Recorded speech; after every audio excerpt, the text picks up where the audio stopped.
గద్దిస్తున్నారు అంటే పరిశుద్ధత విషయంలో తప్ప వేరే విషయంలో గద్దించం కదా. మగపిల్లలు కాస్త క్రమశిక్షణ కలిగి ఉండండి, ఆడపిల్లలు జాగ్రత్త. చెప్తున్నానా?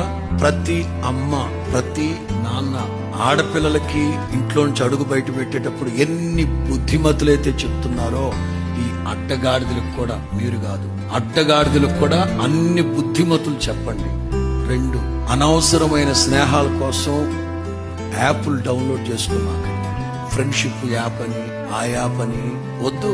ఉన్న పరిచయాలు చాలు పంపకూర్చుకోవడానికి, జీవితాన్ని బుగ్గిపాలు చేసుకోవడానికి ఉన్న జీవితం చాలు. ఉన్నదే చిన్న జీవితం. ఈ చిన్న జీవితంలో 100 మందిని ఫ్రెండ్స్ ని పెట్టుకుని వ్యవహారాలు పోసుకోవాలి. దేనికి?